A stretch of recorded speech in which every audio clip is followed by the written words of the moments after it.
These jobs are essential for our growth in our community. We need to promote the transparency in our government so that voters are engaged and not disenfranchised in the process. Lastly, we need to deal with our aging infrastructure. This is beyond just roads, but also with our electrical grid and our access to broadband. If we truly want to grow this county in a strategic fashion, then we need to update our infrastructure that serves the entire county. I'm Greg Bennett, and I'm running for County Commissioner. Thank you, Mr. Bennett. All right, first question is going to you. Sandoval County is the fastest growing county in New Mexico. If you're elected, what are 2 to 3 priorities you will focus on as county commissioner? Okay. 2 or 3 things that I want to focus on. One of the things that I would like to do is a major economic plan. I shouldn't be talking to you, I'm talking to the people out here. Is an economic plan. One of the reasons for this plan is so that we know how to utilize our resources. The second plan is that then we would know where businesses and residential areas would be within our county. So that would be one thing that we would do. Personally, I would also like the county to focus attention on small businesses. We need to provide more personalized help, I think, for individuals that want to start a small business. For these individuals, I think we need to invest in small business developmental centers. This would help individuals navigate the paperwork, but also give them more technical aspects about running an actual business. We must also reach out and attract existing businesses that are in other places that want to come to our area. Plus, we also want to help those businesses that want to expand. Now, I want to be clear. When I say these small businesses, what I'm looking for here are businesses that pay a living wage. Now, why do I want to say living wage? The reason is that I want these individuals to not only work here, but live here in our county. I don't want them having to work here and live someplace else. We need to help businesses prosper by providing the necessary tools for them to be successful, such as broadband and an educated workforce. This type of environment will allow businesses to retain their workers and to flourish. We need to work closely with the municipal economic development departments to bring businesses to our county and help them navigate the paperwork. Another aspect of economic development is an educated workforce. Therefore, you need to promote not only college-educated people, but also the trades. We have lost so many people to the trades. We need to partner with local businesses, unions, schools to provide pathways to trade apprenticeships. It's important that these partnerships are built so that we will sustain our workforce and remain in this county. Lastly, we need to expand our LEDA funds for this county. These are funds that will help us grow this county. Thank you. Mr. Meek, same question. Thank you. The number 1 priority is Paseo del Volcan. We've got to complete that project from I-40.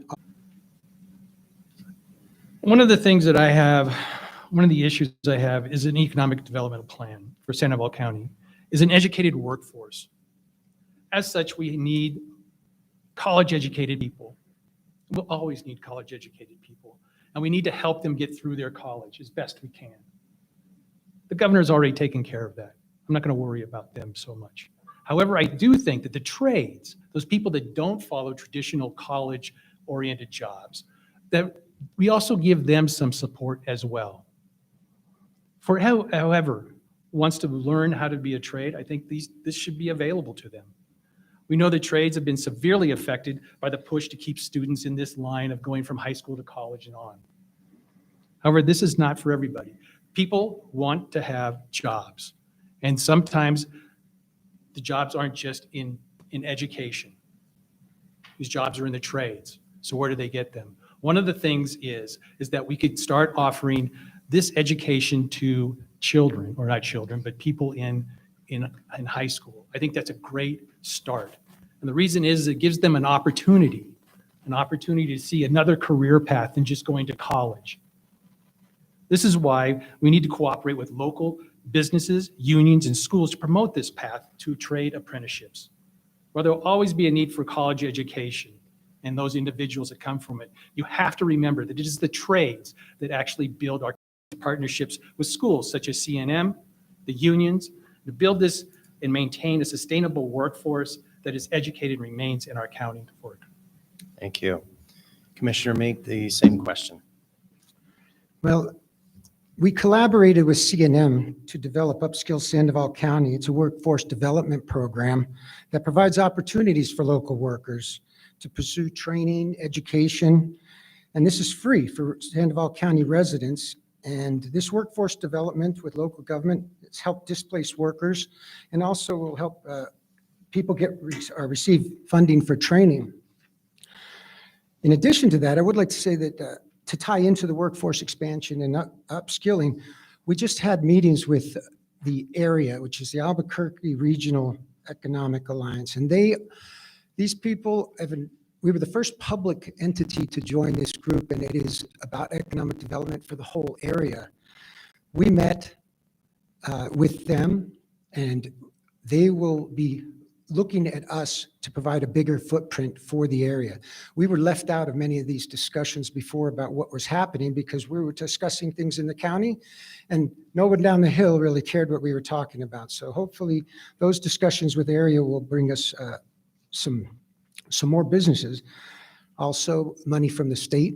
We just met with them. The state, we had local leaders who came and met for the state questions about how we would use money for growth. And they awarded us money based on our presentations and said that our group from Sandoval County was the best that they had seen in the whole state in their interviews.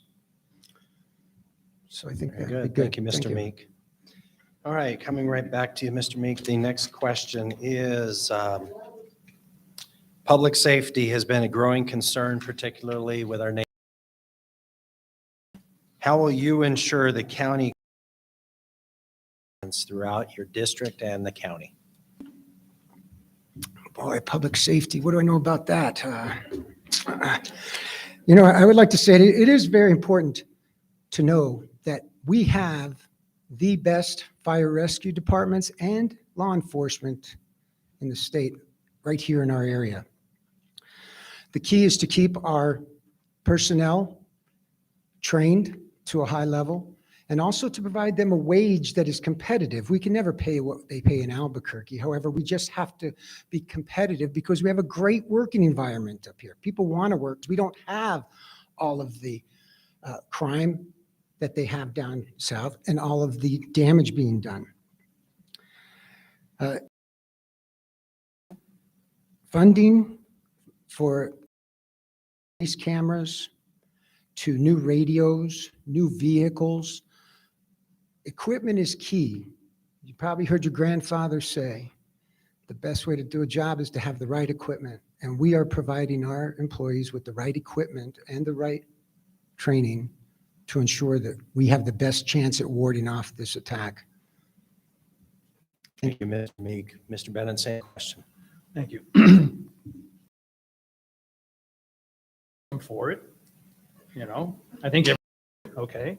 Again, this is all part of my economic plan that I think that we need to develop. As we're well aware of, Sandoval County is the fastest growing county.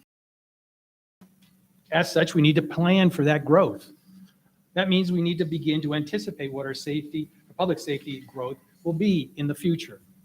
Therefore, we need to make sure that we are adequately staffed now and that we plan to be adequately staffed later. When we talk about safety, I want to recognize that we're talking not just about fire and rescue and police, but we're also talking about detention center and those workers as well. All of these individuals make our lives safer, and therefore they need our support. When we continue to invest in the infrastructure of our local, we need to continue to invest in our infrastructure of our local enforcement and safety personnel to provide a safe and functional work environment. That is very important. We need to make sure that these individuals are paid a market rate. The reason for this is because I don't want to lose them. We don't want to siphon those off to some other county just because they get higher pay. We also want to make sure that ensure that these individuals are in a safe environment. In other words, the whole point of this is that I want to make sure that we give them all the tools that they need to success. Everything from pay to equipment. I don't want to lose these people. I don't want to train these people and then lose them to some other county just for a higher pay. Lastly, I also think that we should resolve any issue in dispatching, because without a good dispatcher, first responders can't respond. Mr. Bennett. Next question is, Sandoval County has seen an increased need in behavioral health services. What do you think the county can do, and what would be your focal efforts in making sure that behavioral health is a priority in Sandoval County? First of all, we got to remember, or we have to recognize that mental health issues, and especially over the last couple of years, really come to the forefront. And it's not just a county issue. This is a state and United States issue, a country issue. It's not just for everyday people. It's for everybody. Everybody needs to be able to have an open, easy access, confidential access to behavioral health providers. Now, in the most perfect world, we'd all be able to go to our primary care physician, sit there and talk to them, and they would take care of us. They would lead us in a direction that we could overcome whatever's causing a problem. But that doesn't happen these days. We all know it's very hard to get into a primary care physician. So we need to rely on other things. What are those things? Well, we need to make sure that individuals are aware that there are technology-based tools where people in crisis can easily reach out to a mental health provider.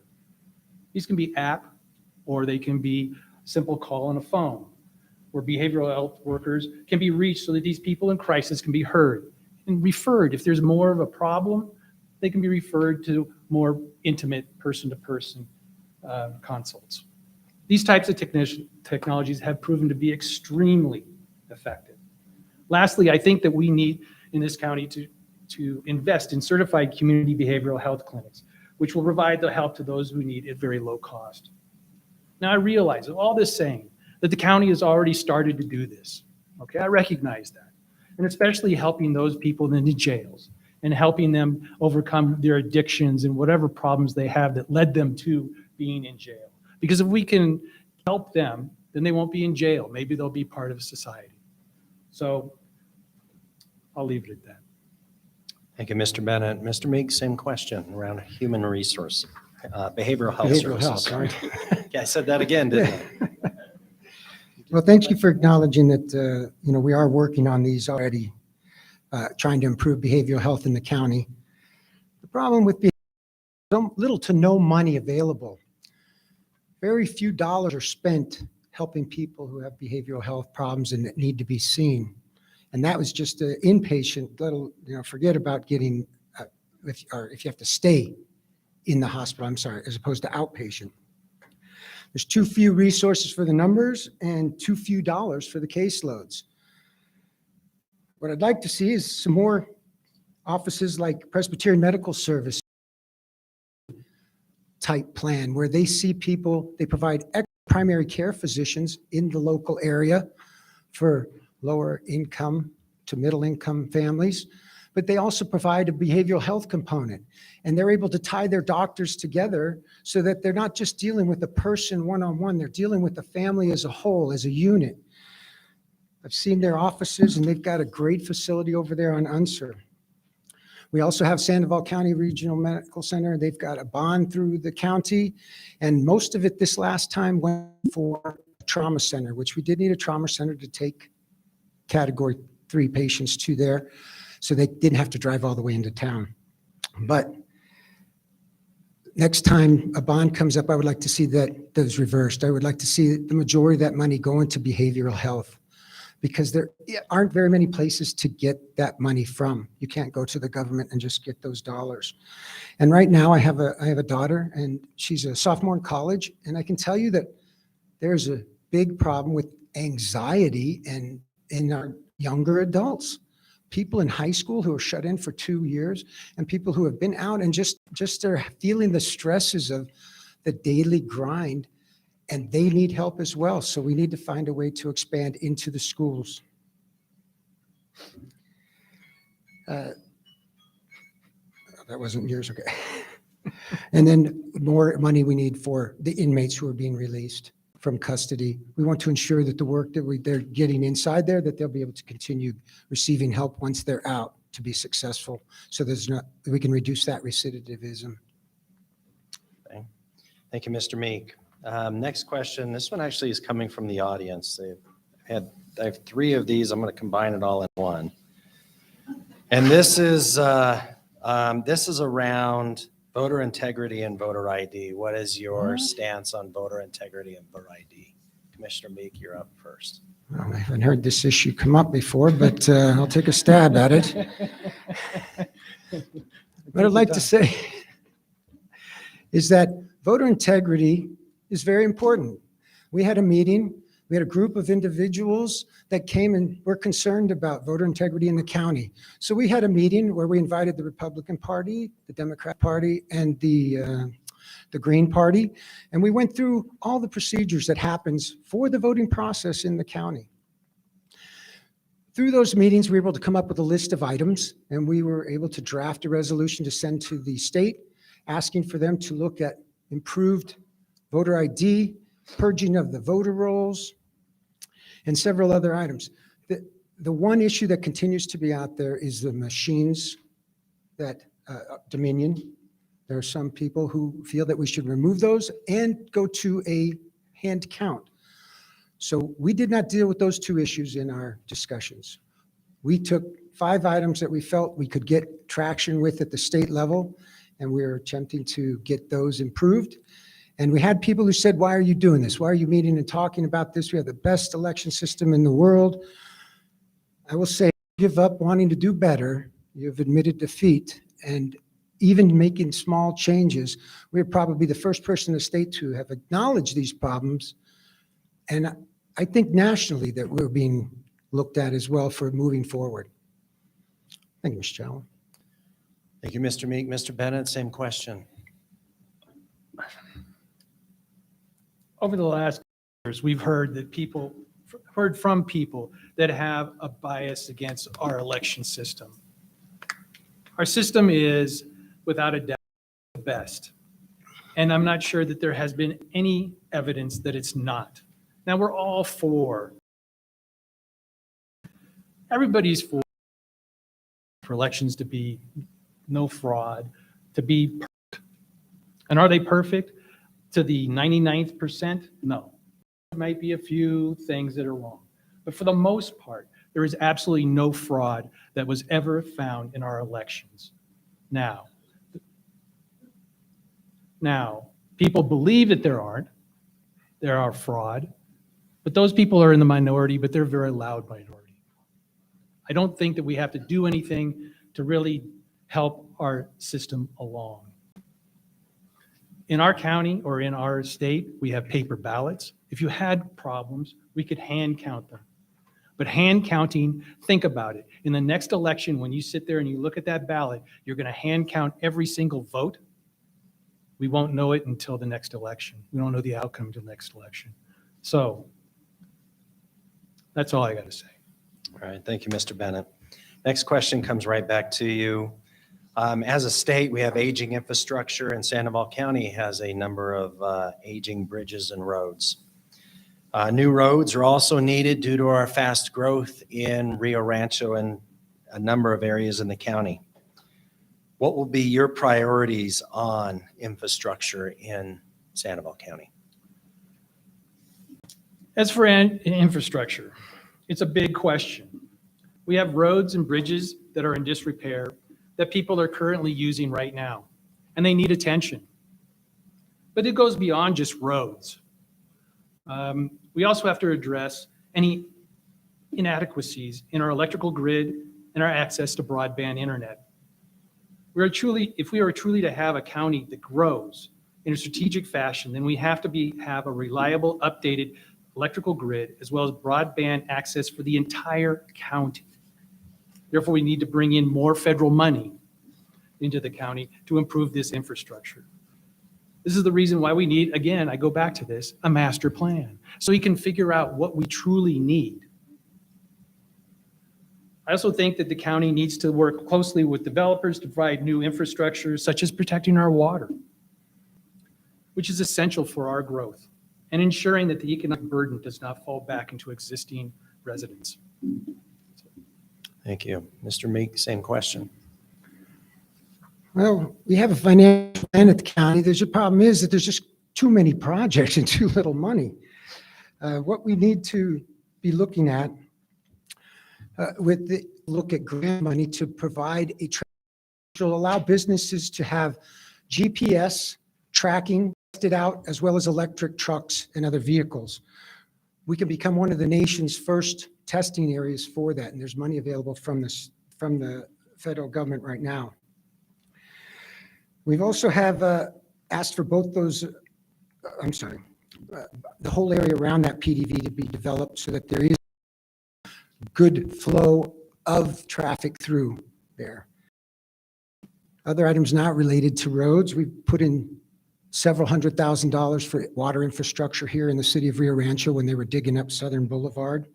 We've put in two projects where we won awards from having solar at our admin building and also at the judicial complex. And we have one existing and one being built right now, 2 500-acre solar farms that we're using to tie into the grid for energy. And the most important part is we just have to keep pushing to get more money for the infrastructure. We just got through paying for a bridge, and it was only the third one in the county out of 22 that we need to fix. And so, again, there's a lot of things we need to do. The job at the commission is to prioritize how we're going to get these things done and chip away at it and keep getting things done. Thank you, Mr. Meek. All right, next question. Today we are hosting this at the Career Technical Education Facility. And we've touched on career technical education a bit, but it's a crucial aspect, not only to New Mexico, not only Sandoval County. The entire nation is short on career technical education students because not being offered. That being said, and here in New Mexico, the state does not provide funding currently for career technical education. Is there something that the county can do if you're a county commissioner for the next 4 years to really support the efforts of Rio Rancho Public Schools to bring expanded CTE to Sandoval County? Thank you for the question. It's a great opportunity we have with the CTE. I will tell you that we're given an amount of money to use for our discretionary expenditure, and I took my entire annual budget and gave it to the CTE. That's how much I believe in this. Everything for the entire year was devoted to this. They've got opportunities in automotive technology, culinary arts, energy, mixed construction, carpentry, HVAC, welding, computer networking, multimedia productions, property maintenance, plumbing. These are all jobs that these children are going to be able to get involved with without incurring massive amounts of debt by going for a college degree. Now, that if you've been out any time, I know you've been to a restaurant and not gotten served, and they're, oh, we can't get help. Well, we got to start training some people. The money is the hardest aspect of it. We have to just keep pursuing all the grants that we can. We have a grant writer at the county. We've just hired another one, going to try to get. We are 100% behind the schools. My mother was a teacher. My sister is a teacher, and they are our future. It was embarrassing for me to have to send my daughter to college in Arizona because she couldn't find what she wanted to do here. She wanted to go looking somewhere else because she felt like there wasn't enough going on here. So I think that this is going to improve us and allow more fields of study that our youth aren't going to have to go to 4 years of college for. Thank you, Mr. Meek. Mr. Bennett, same question. As I said before, the trades have taken a substantial hit over the last couple of generations because people have been told the only way to get ahead in life was to go to school, go high school into college, and then get your degree. And while that's okay for people like me, work with their hands, Others want to be outside, whatever. I want to become a plumber. Fine. Then we should find a way to make sure that those individuals are trained. And opening up the CTE is a blessing. It's recognizing that, yes, we do have a problem. And one way to get at this problem is to understand or give these kids an opportunity so that they can sit there and say, oh, I think I'd like to be an electrician, or I'd like to be a welder, and go do that for a couple of months, and all of a sudden come out with no fingers and go, no, I don't really want to do that anymore. I want to do something else. That's fine. This is a very, very good seeding proposition where I think that we can get kids out and do that. Then they can go to C&M and actually really, they're ahead and go, they can get to the trades and they're going to get into the unions. So I think this is a great idea. It really addresses a problem that we have, and there's nothing more I can say about it. I think it's a great idea. Okay, thank you, Mr. Bennett. So we're all finished with the questions. So if you'll take 1 minute on your closing, Mr. Bennett, you're up first. Holy. We're done? It's just getting started. I thought we were. My name is Greg Bennett, and I'm running for county commissioner here in the 3rd District. As I said before, I'm not a career politician. I'm a biomedical researcher. Traveled around the United States trying to prevent birth defects. Okay. Came here and I said, what can I do? And I said, okay, fine. We're going to start looking for opportunities. And the opportunity was to run for county commissioner. The things that I think that we need to address, and one of the big ones is that we need an economic plan here in this county. We need to promote small businesses. We need to promote jobs for economic development. We need to protect our water. We need to support our safety officers. We need to promote the trades, as we said, we just got done discussing that, to replenish those workers that have been lost. We need to also promote transparency in our elected officials and in our government so that people, again, are engaged, not disenfranchised. Overall, this plan that I think of would help us and help the county move forward into the future. Thank you, Mr. Bennett. Mr. Meek, your closing? Thank you. Well, I would like you to vote for. I've already proven to you that I can do this job. I took our department to the top. We proved my leadership by correcting prior administration's mistakes and having to rebuild, all in the same time period where we're having to take on new responsibilities and continue the growth. We're going backwards to correct things, and we're still managed to move forward. I've gained the respect and the confidence of my peers. They voted me to be the chairman this year, and they voted me to be the vice chair last year. I've lived for this city. This is my home turf, okay? I fight every day for each and every one of you, and what you know is I will continue to do that. Time has not made me slow down. I'm still able to do this, so please give me the opportunity to continue our success that we've had for another 4 years. Thank you very much, Mr. Shallow. Thank you, Mr. Meek, and thank you, Mr. Bennett, for joining us today. As a reminder, this Thank was you. on Facebook. Be available next week on the Rio Rancho Regional Chamber of Commerce website. And then it'll also be played on KDSK radio on Sundays beginning next week. So once again, thank you all. Thank you both for bringing today. Thank you.